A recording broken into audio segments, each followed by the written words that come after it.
Hello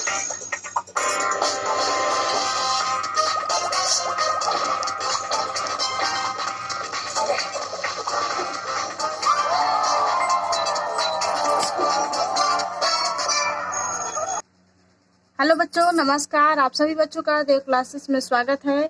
हम आपको आज कक्षा 10 के साइंस के बारे में बताएंगे। साइंस में केमिस्ट्री का पहला लेसन बताएंगे। स्वर्गीय श्री बद्री सिंह बालिका इंटर कॉलेज की तरफ से हम आपको सारी क्लासें उपलब्ध करवाएंगे। और इस कोरोना महामारी को देखते हुए स्कूल बंद है, कोचिंग बंद है, इसलिए घर पर ही रह करके बच्चे तैयारी करें। सभी वीडियो आपको उपलब्ध होंगे सारे सब्जेक्ट के, और सब एनसीईआरटी पैटर्न बेस पर हैं।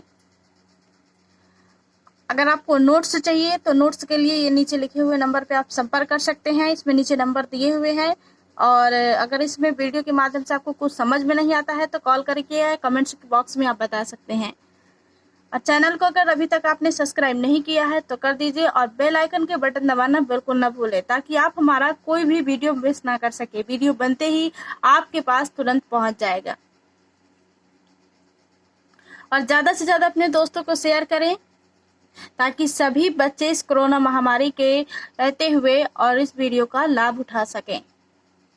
चलिए देखते हैं साइंस के में पहले लेसन क्या है आज।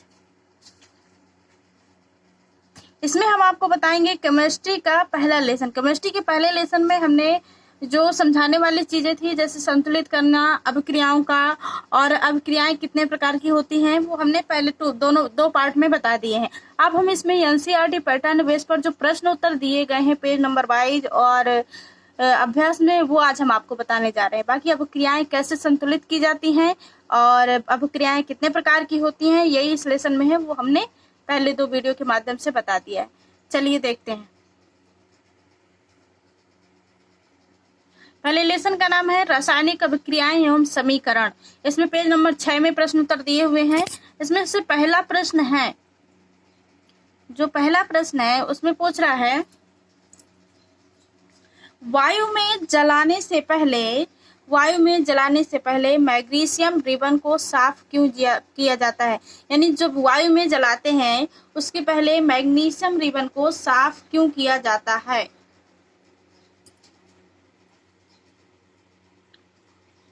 उत्तर है इसका, मैग्नीशियम बहुत ही क्रियाशील धातु है। क्या है?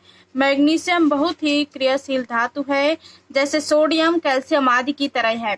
जब ये खुले में रखा जाता है, मैग्नीशियम को जब खुले वातावरण में रखा जाता है तो इसकी बाहरी सतह जो होती है, इसकी बाहरी सतह वातावरण की ऑक्सीजन से क्रिया करके, यानी बाहरी वातावरण से ये बाहरी सतह ऑक्सीजन से क्रिया करके मैग्नीशियम ऑक्साइड की परत बना लेती है। ये अब क्रिया जबकि हमने आपको उसमें भी बताई है, जब संतुलित किया जाता है Mg+O2 तो क्या बन जाएगा 2MgO, यानी ये बाहरी वातावरण ऑक्सीजन से क्रिया करके क्या बना लिया, मैग्नीशियम ऑक्साइड। जब मैग्नीशियम ऑक्साइड की यह परत काफी स्थिर हो जाती है और ऑक्सीजन के साथ मैग्नीशियम की पुनः प्रतिक्रिया हो जाती है, तो इस परत को हटाने के लिए मैग्नीशियम रिबन का रेत पेपर द्वारा साफ किया जाता है, ताकि उसमें जो अंतर्निहित धातु है वो उपयोग प्रतिक्रिया के लिए किया जा सके। प्रश्न नंबर 2 है, निम्नलिखित रासायनिक अभिक्रियाओं के लिए संतुलित समीकरण लिखिए। ये हमने पहले पार्ट में आपको बता दिया है कि कैसे संतुलित करेंगे। और हमने ये भी बताया है कि जो अभिक्रियाएं बता रहे हैं उनके सूत्र और नाम जरूर लिख लीजिएगा। जैसे कि इसमें पूछ रहा है हाइड्रोजन प्लस क्लोरीन और तीर का निशान है, हाइड्रोजन क्लोराइड बन रहा है, या हाइड्रोक्लोरिक अम्ल आप कह सकते हैं। ठीक है, तो इसके सूत्र हमें याद होने बहुत जरूरी है। इस प्रकार से अगर पेपर में दे देता है तो हमें इसके सूत्र याद होना बहुत जरूरी है। तो हाइड्रोजन का होता है H2 और क्लोरीन का होता है Cl2।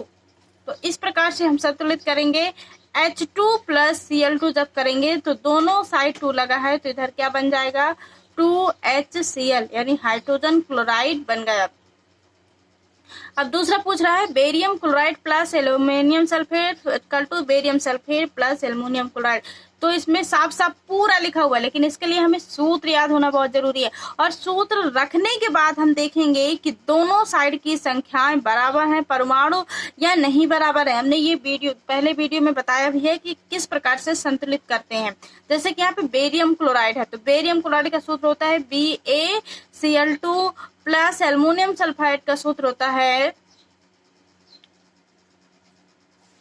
Al2SO4। सिर्फ एल्युमिनियम सल्फाइड का कितना होता है Al2SO4। ये सिर्फ हल करने के लिए होल थ्राइस लगाया गया है।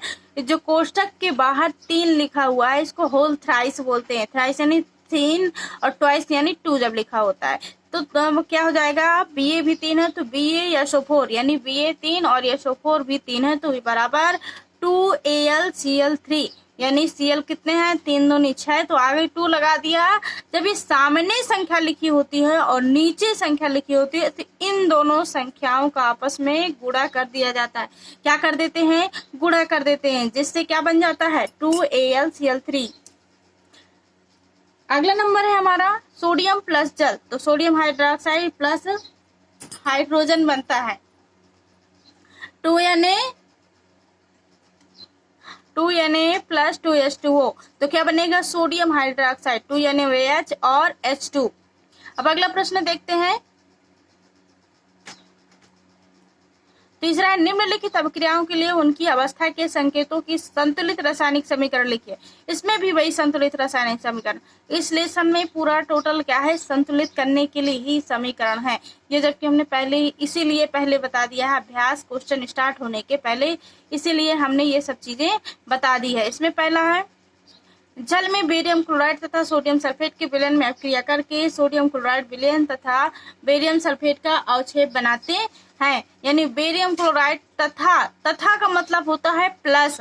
यहाँ पे लिखा है बेरियम क्लोराइड, तो बेरियम क्लोराइड का सूत्र क्या होता है BaCl2 तथा प्लस सोडियम सल्फेट के विलयन में, अब सोडियम सल्फेट का सूत्र होता है Na2SO4 के विलयन अभिक्रिया करके जहां आ जाए वहां पे तीर का निशान लगा देंगे। अभिक्रिया करके क्या बनाता है सोडियम क्लोराइड का विलयन, सोडियम क्लोराइड का विलयन चाहिए इसको पहले लिखें चाहे बाद में बातें किए तो 2NaCl का विलयन और तथा बेरियम सल्फेट का अवक्षेप बनाता है, तो ये BaSO4 का अवक्षेप प्राप्त हो गया। ये हल करना आपको हमने बोर्ड के माध्यम से पहले बता दिया, जब तक आप वो वीडियो नहीं देखेंगे तो आपको ये अभिक्रियाएं समझ में नहीं आएंगी, इसलिए उस वीडियो को जरूर देखिएगा। और कोई भी वीडियो देखें आप अंत तक जरूर देखें ताकि सारी चीजें उसमें समझ में आ जाए। और कई तरीके से क्या होता है कि बताया जाता है, तो आप जल्दबाजी में आधे में ना बंद करें। अगला नंबर है सोडियम हाइड्रोक्साइड का विल्टन, यानी जल में जब हाइड्रोक्लोरिक अम्ल के विलयन में अभिक्रिया कराते हैं तब क्या बनता है। तो देखेंगे इसमें सोडियम हाइड्रोक्साइड क्या है NaOH प्लस हाइड्रोक्लोरिक अम्ल HCl क्या है HCl, फिर तीर का निशान है यानी विलयन, फिर अभिक्रिया कराते हैं तो क्या बनता है सोडियम क्लोराइड यानी NaCl प्लस जल बनाते हैं यानी H2O। ये आपके पेज नंबर 6 के प्रश्न उत्तर हैं। देखते हैं अब अगले पेज में क्या पूछ रहा है। अब पेज नंबर 11 में प्रश्न उत्तर दिए हैं। क्या पूछ रहा है, किसी पदार्थ के X विलयन का उपयोग सफेदी करने के लिए होता है।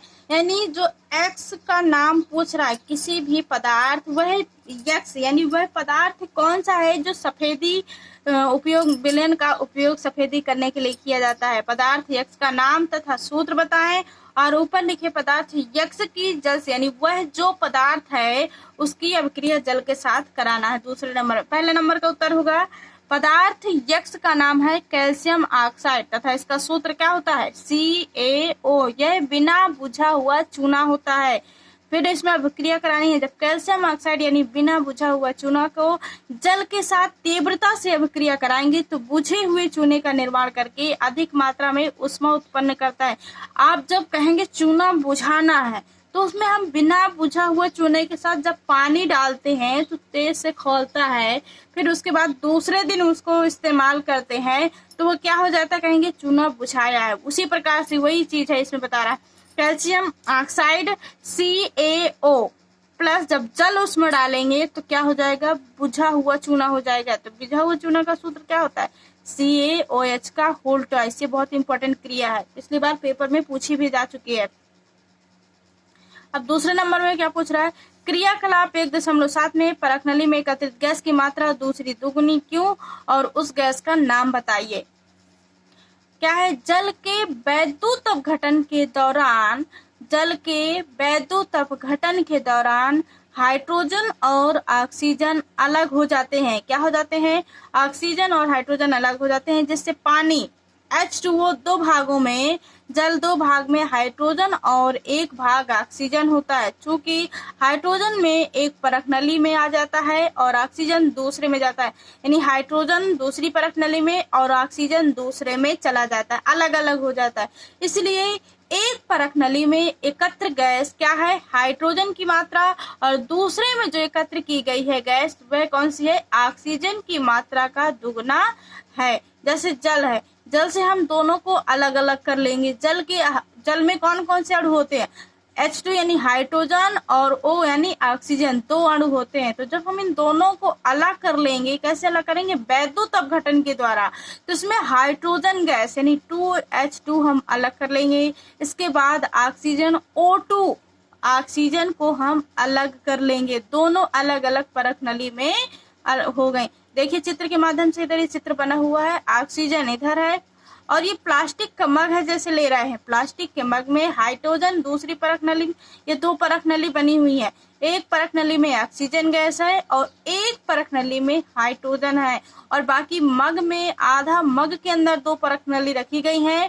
तो इस मग में क्या है, आधा मग जल है। और इसमें जो ये लगी हुई है रैड, तो ये ग्रेफाइट रॉड लगी हुई है। क्या लगी है, ग्रेफाइट रॉड, और नीचे रबड़ की डाट लगी हुई है। और इसमें क्या है, कैथोड और एनोड किरणें लगी हुई है। और यहाँ पे 6 वोल्ट की बैटरी लगी हुई है, जिसके कारण ये गैसें अलग अलग हैं। देखते हैं अगले पेज नंबर के प्रश्न उत्तर।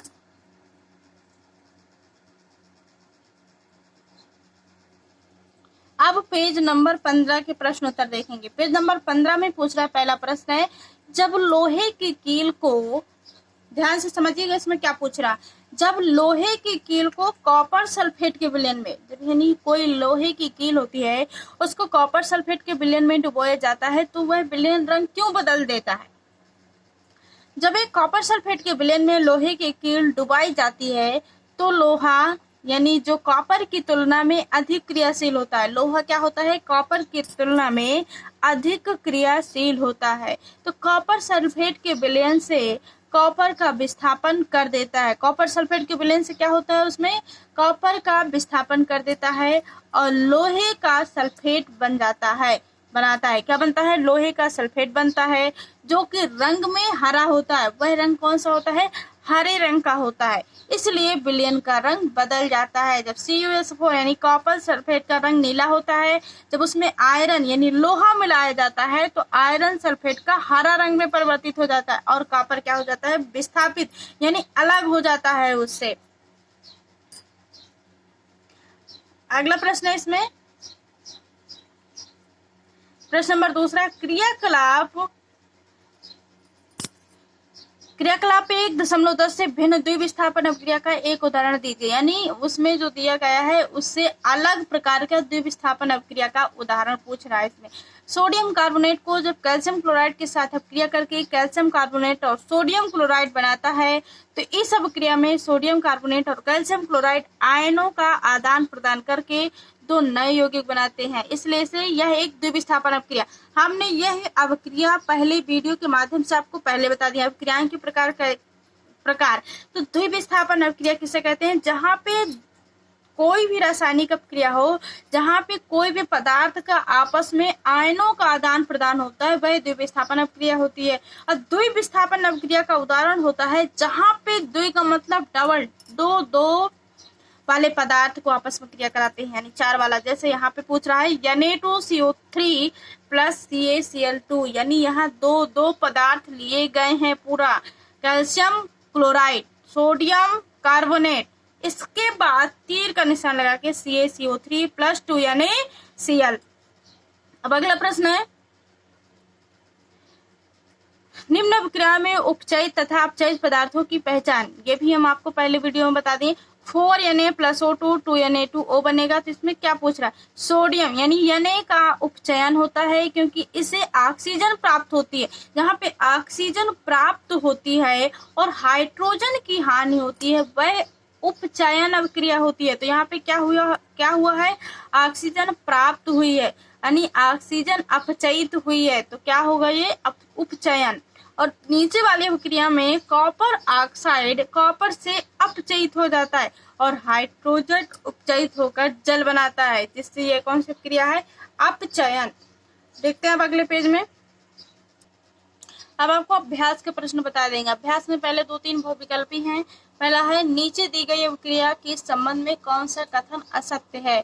इसमें से ए और बी दोनों असत्य हैं। क्या, शीशा अपचयित हो रहा है, कार्बन डाइऑक्साइड उपचयित हो रहा है, दोनों क्या है, ये कौन असत्य है। दूसरे में पूछ रहा है Fe2O3 plus Al2 Al2O3 plus 2Fe, यानी ऊपर दी गई अभिक्रिया किस प्रकार की है। तो यह अभिक्रिया विस्थापन अभिक्रिया है। क्या है, विस्थापन अभिक्रिया है। इसमें विस्थापित हो जाता है, आयरन पहले जुड़ा हुआ है फिर इसके बाद विस्थापित हो जाता है। तो यह कौन सी अभिक्रिया है, विस्थापन अभिक्रिया।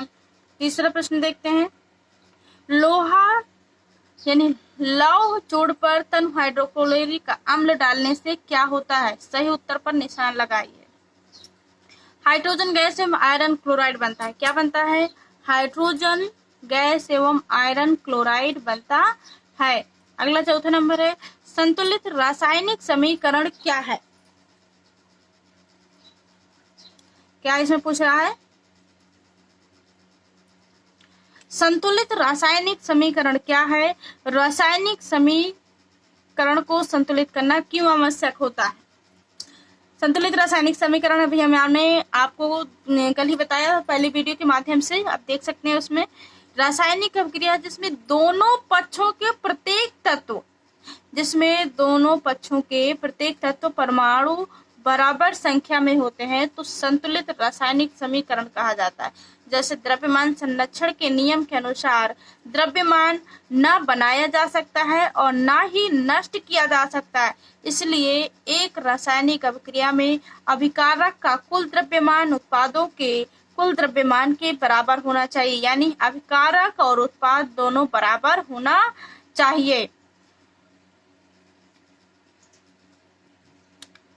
होना चाहिए, अर्थात प्रत्येक तत्व के रासायनिक अभिक्रिया में प्रत्येक तत्व के परमाणुओं की कुल संख्या दोनों तरफ बराबर होनी चाहिए। क्या होना चाहिए, दोनों तरफ बराबर होना चाहिए। इसलिए एक रासायनिक समीकरण को संतुलित करना आवश्यक है। आप जब तक वो दोनों वीडियो नहीं देखेंगे इस लेसन को समझ में बारे में नहीं आएगा, क्योंकि उस वीडियो में संतुलित करना, संतुलित समीकरण किसे क्या कहते हैं, उनके प्रकार सब कुछ बताया हुआ है। इसके बाद हम ये प्रश्न उत्तर आपको बता रहे हैं, इसलिए उन दोनों वीडियो को जरूर देखिएगा। अब वीडियो को अंत तक जरूर देखिए। अगला प्रश्न है हमारा इसमें 5वां नंबर,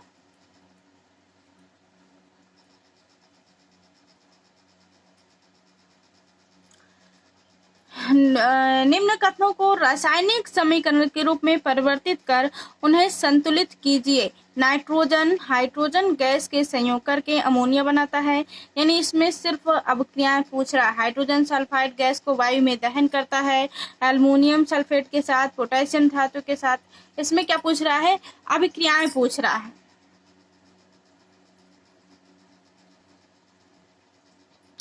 अभिक्रियाओं के लिए ये अभिक्रियाएं जो उसमें प्रश्न में पूछ रही हैं सभी दी हुई हैं, लेकिन इसके लिए अभिक्रियाएं कैसे हल करेंगे सबसे जरूरी है हमें इनके सूत्र याद करना। सूत्रों के लिए जैसे यहाँ पे नाम दिया हुआ है कि नाइट्रोजन का, हाइड्रोजन का, अमोनिया का सूत्र क्या है, तो इनके लिए आप एक तरफ रासायनिक नाम और एक तरफ सूत्र डाल के लिखिए। हमने पहले ही कल वाले वीडियो में बताया है। जब आप देखेंगे उसमें रासायनिक संतुलित समीकरण कैसे करते हैं, उस वीडियो में आप देखेंगे किस प्रकार से लिखना है। तो जब ये लिख लेंगे अलग एक कॉपी में तो इससे आप याद कर लेंगे, इससे आपको अभिक्रियाएं संतुलित करना बिल्कुल सरल हो जाएगा। इसलिए ये जरूर लिख लीजिएगा। अब जैसे यहाँ पे सब कुछ दिया हुआ है, ये हमने बोर्ड में बताया है पहले वीडियो में, इसलिए हम इस प्रकार से आपको समझ में नहीं आएंगे जब तक वो वीडियो नहीं देखेंगे। बता रहे हैं हालांकि नाइट्रोजन को जब हाइड्रोजन से अभिक्रिया कराते हैं तो क्या बनता है, अमोनिया N2 3H2, यानी नाइट्रोजन कितने हैं, 2, तो यहाँ भी 2 है। इस वाली संख्या से यहाँ पे क्या कर देते हैं, गुणा कर देते हैं।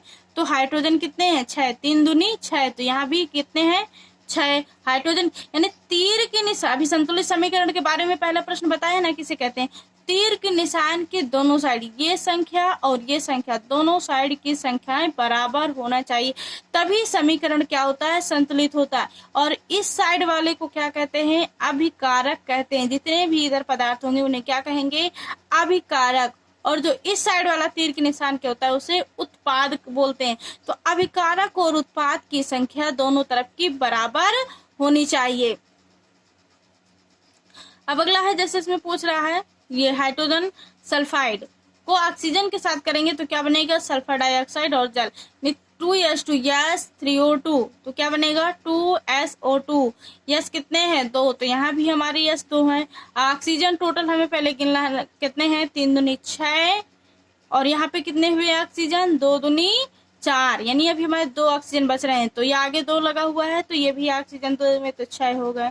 अब यहाँ पे हाइड्रोजन कितने हैं, हाइड्रोजन 2 दूनी 4 है, यहाँ भी हाइड्रोजन 4 है। इसी प्रकार से ये पूरी अभिक्रियाएं संतुलित करना है। और जब आप अभिक्रियाओं का संतुलित करने वाला पार्ट नहीं देखेंगे तो आपको समझ में नहीं आएंगे। इसलिए जो हमने इसके पहले वाला पार्ट बनाया है अभिक्रियाएं संतुलित करने के लिए, वो संतुलित किया हुआ है, तो आप उसको देख करके ये सारी अभिक्रियाएं जो दी हुई हैं तो संतुलित कीजिएगा।